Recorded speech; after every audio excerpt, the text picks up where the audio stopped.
सभी को जय श्री कृष्णा, राधे राधे। तो मोहिनी एकादशी पर लड्डू गोपाल की सेवा का बहुत महत्व है। लड्डू गोपाल की अगर आप सेवा करते हैं और उनको मोहिनी रूप धारण कराते हैं तो भगवान विष्णु की अपार कृपा होती है और लड्डू गोपाल हमारे बहुत प्रसन्न होते हैं, क्योंकि इस दिन भगवान विष्णु ने मोहिनी रूप धारण किया था। और अगर आप धन की समस्या से अगर जूझ रहे हैं तो धन प्राप्ति के कुछ उपाय करने से आर्थिक तंगी दूर होती है। तो सबसे पहले क्या करना है आपको कि सुबह आप घर की साफ़ सफाई करके स्वयं स्नान करिए, फिर उसके बाद भगवान लड्डू गोपाल को स्नान कराइए। स्नान कैसे कराना है कि उस दिन अगर आपके पास कच्चा दूध हो तो कच्चे दूध से स्नान कराइए, और अगर कच्चा दूध नहीं है तो पंचामृत बना के उनका स्नान जरूर कराइए। उस दिन हो सके तो पीले वस्त्र पहनाइए, पीले वस्त्र नहीं है तो कोई भी नए वस्त्र कुछ ऐसे पहनाइए।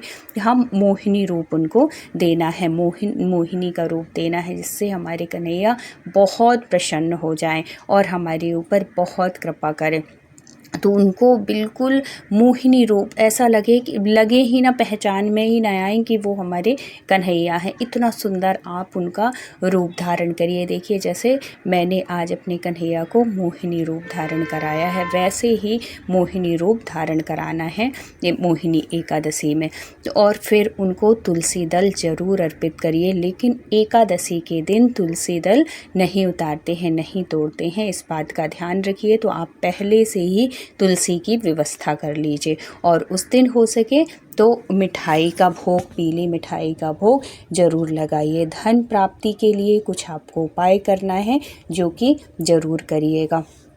और उनके जब आप स्नान कराइएगा ना, और इनको स्नान कराने के साथ साथ उस दिन आप सूर्य भगवान को भी ज़रूर स्नान, वैसे तो डेली ही आप सूर्य भगवान को स्नान कराइए, लेकिन आज के दिन मोहिनी एकादशी के दिन अगर आप सूर्य भगवान को स्नान कराते हैं पीला चंदन डाल के, तो उस दिन भी बहुत कृपा होती है सूर्य भगवान की। और उनको इस तरीके से वस्त्र पहनाइएगा। भोग में आप अन्न का भोग बिल्कुल भी मत लगाइएगा, क्योंकि एकादशी में अन्न का भोग भगवान को नहीं लगता है। उन्हें मखाने की खीर, मिठाई जो भी हो सके, जो भी बन सके आप बनाइएगा और उनका भोग लगाइएगा। और अगर आप लक्ष्मी प्राप्ति के लिए चाहते हैं तो उस दिन भगवती लक्ष्मी माता की कनक धारा स्तोत्र का जरूर पाठ करिएगा। श्री सूक्तम का अगर आप पाठ करते हैं संकल्प लेके तो आपकी मनोकामना जरूर पूरी होगी। माँ भगवती कन्हैया की विशेष कृपा होगी। तो कनक धारा स्तोत्र का पाठ जरूर करिएगा।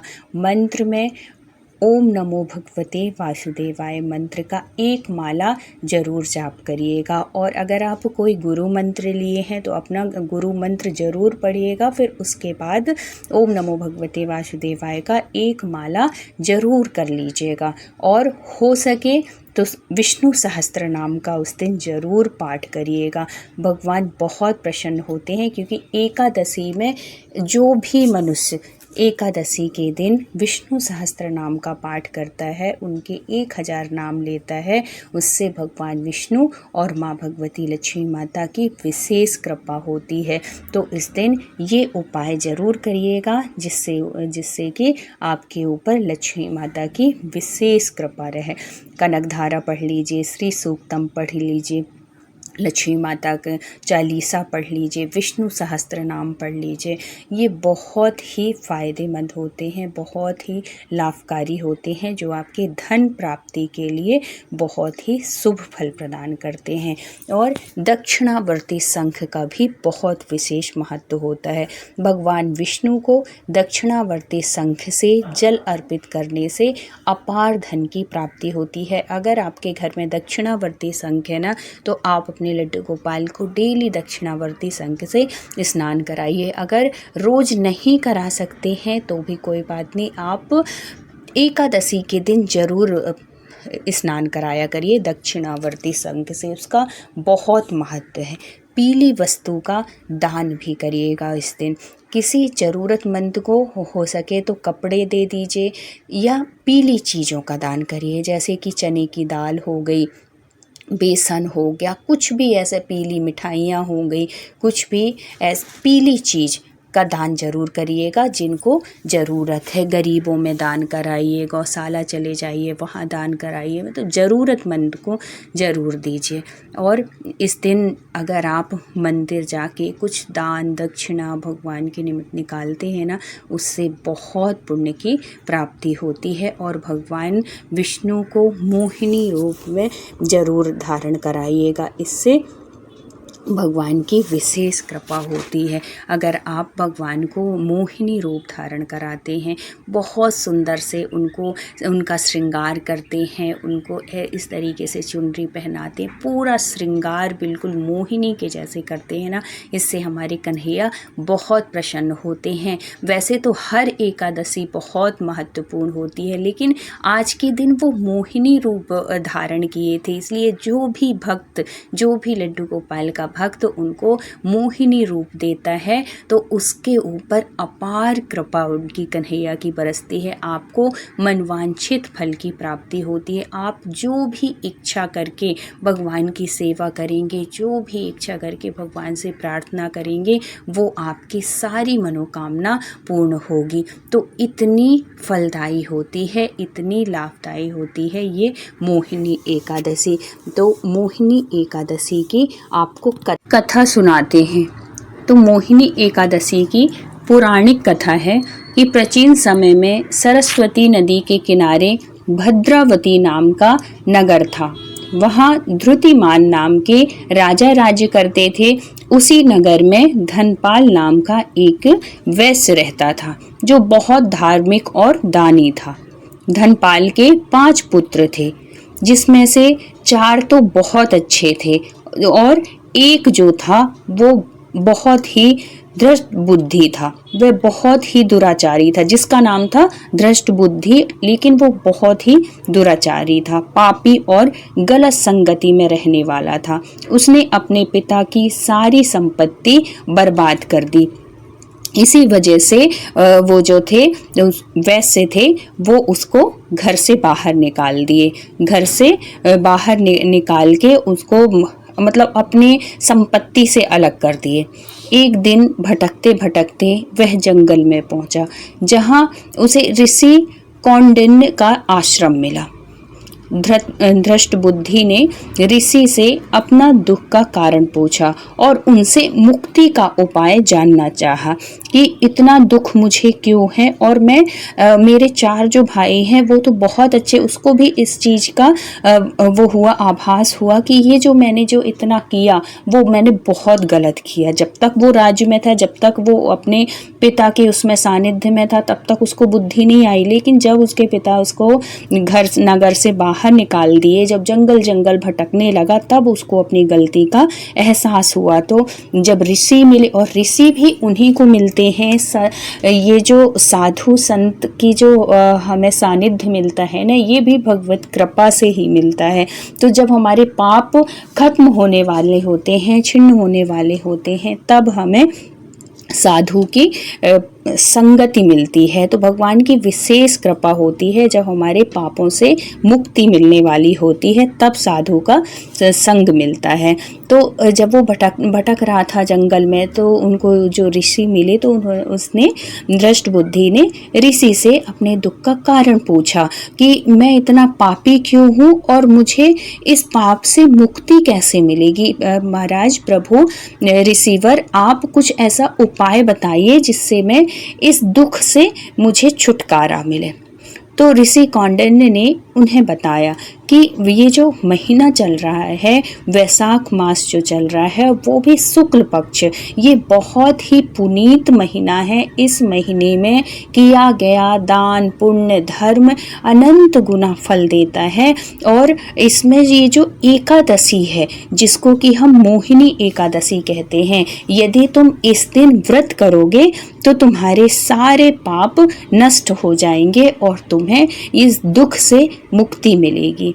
अब धृष्ट बुद्धि ने पूरी श्रद्धा और नियम से, जैसे जैसे वो संत ने बताए, वैसे ही उसने वैसे ही व्रत किया और मोहिनी एकादशी का बहुत ही श्रद्धा भाव से उसने व्रत किया। व्रत के प्रभाव से उसके जो पाप थे वो नष्ट हो गए और जब पाप नष्ट हुए तो उसको ज्ञान खुला, तो वो भी भक्ति में आ गया और वो भी भक्ति करने लगा, भजन करने लगा, तपस्या करने लगा। और जब उसकी मुक्ति हुई, जब उसकी मौत हुई, तो उसको मोक्ष की प्राप्ति हुई। क्योंकि अंत समय कहते हैं ना कि अंत समय आपकी जैसी मति होती है वैसी आपकी गति होती है। तो उसको साधु का संग मिल गया, एकादशी का व्रत करने लगा और व्रत के प्रभाव से उसके पाप नष्ट हो गए, उसकी बुद्धि सही हो गई और भगवान का भजन करते करते ही उसकी मृत्यु हुई। और जैसे भगवान का भजन अगर हमारी जीभ में रहता है ना, अंत समय पे भगवान की याद रहती है, तो उस प्राणी को पहले वो चाहे जितना दुराचारी रहा हो, जितना भी कैसा भी रहा हो, अगर अंत उसका अच्छा हो गया, अंत में भगवान का नाम आ गया, तो उसको मोक्ष की प्राप्ति होती है। वैसे ही इसको मोक्ष की प्राप्ति हो गई, क्योंकि वो जो दिन था वो मोहिनी एकादशी का दिन था और मोहिनी एकादशी के प्रभाव से ही उसको ये ज्ञान मिला और उसका मोक्ष हुआ। तो मोहिनी एकादशी का ये महत्व है कि यह व्रत सभी पापों को नष्ट करता है, जीवन में सुख शांति और समृद्धि लाता है। आपकी जो भी मनोकामना होती है उसकी पूर्ति होती है और अंत में उसको मोक्ष की प्राप्ति होती है। तो मोहिनी एकादशी के दिन अगर आप मोहिनी एकादशी का व्रत करना चाहते हैं तो सबसे पहले सुबह स्नान करके भगवान विष्णु का ध्यान करें और व्रत का संकल्प लें।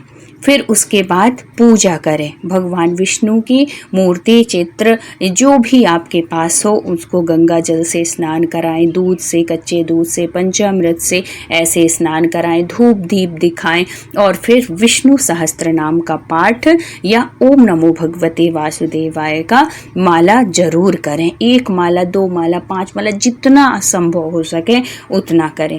पूरा दिन अगर आप उपवास रह सकते हैं, निर्जला व्रत कर सकते हैं, तो मतलब जैसा आपका स्वास्थ्य हो, जैसा आपकी सामर्थ्य हो, उस हिसाब से व्रत जरूर करना चाहिए।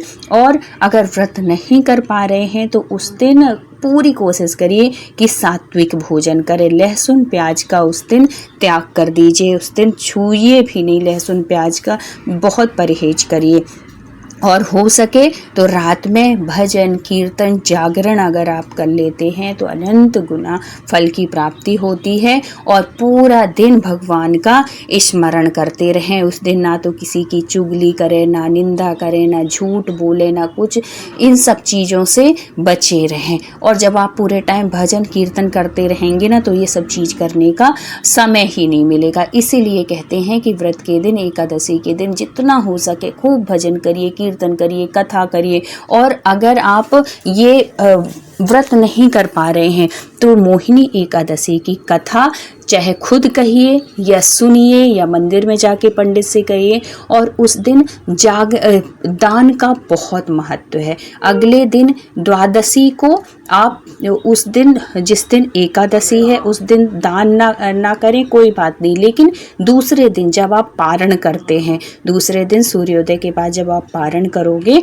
तो उस दिन जो भी सीधा निकाल सकें आप ब्राह्मण को देने के लिए तो वो ज़रूर निकालिए। कुछ दक्षिणा दीजिए ज़रूरतमंदों को, हो सके तो भोजन कराइए। गर्मी का टाइम चल रहा है, पानी ज़रूर पिलाइए, चाहे वो किसी भी जीव जंतु प्राणी किसी को भी हो, पानी का दान जरूर करना चाहिए। देखो, इंसान तो पानी मांग सकता है लेकिन जो जीव जंतु होते हैं ना वो पानी कैसे ला सकते हैं, कैसे मांगेंगे। तो हो सके तो आप अपने घर के दरवाजे में पानी की व्यवस्था जरूर कर लीजिए। गायों के लिए, चिड़िया पक्षी जीव जंतु के लिए पानी देने से ना बहुत फल की प्राप्ति होती है। और उस दिन अगर हो सके किसी ज़रूरतमंद को, किसी गरीब को वस्त्र का, अन्न का और धन का जरूर दान करिए, क्योंकि जो देते हैं वही कई गुना होके हमारे पास लौटता है। तो और इस दिन विशेष उपाय है मनोकामना पूर्ति के लिए। क्या है कि तुलसी के पौधे के सामने घी का दीपक जरूर जलाएं। ओम नमो भगवते वासुदेवाय का मंत्र पढ़ें, मंत्र की 108 बार जाप करें। पीले वस्त्र पहनकर भगवान विष्णु को पीले फूल अर्पित जरूर करें। हो सके तो कन्हैया जी को भी पीले वस्त्र ही धारण कराएं, नहीं हो सके जो हो आपके पास नए वस्त्र वो पहना दें, लेकिन उस दिन मोहिनी रूप उनको जरूर धारण कराएं। इससे कन्हैया हमारे बहुत खुश होते हैं और आपकी हर मनोकामना पूर्ण होती है। और मांगे भी वही जो कि हितकर हो, जो दूसरों की अहित के लिए हो, वो कभी ऐसा ना मांगे। हमेशा कोई भी ऐसी मांग रखें कि भगवान को भी देने में सोचना ना पड़े और भगवान के ऊपर छोड़ दीजिए। हे भगवान, जिसमें हमारा कल्याण हो वो आप करना, हमारे ऊपर अपनी कृपा बनाए रखना, अपनी भक्ति देना, अपने चरणों में जगह देना, ऐसे और अपनी कृपा हमेशा हमारे ऊपर, हमारे परिवार के ऊपर बनाए रखना। जब हम ये मांगते हैं ना तो भगवान की दृष्टि हमारे ऊपर होती है और हमारा कल्याण होता है, हमारा भी, हमारे घर परिवार सबका। तो ऐसे करके भगवान की अगर आप सेवा करते हैं तो भगवान आपकी सारी मनोकामना पूर्ण करते हैं। तो अगर वीडियो अच्छा लगा हो तो प्लीज़ लाइक, शेयर और सब्सक्राइब करिएगा। फिर मिलते हैं किसी अच्छी सी जानकारी के साथ, तब तक के लिए राधे राधे।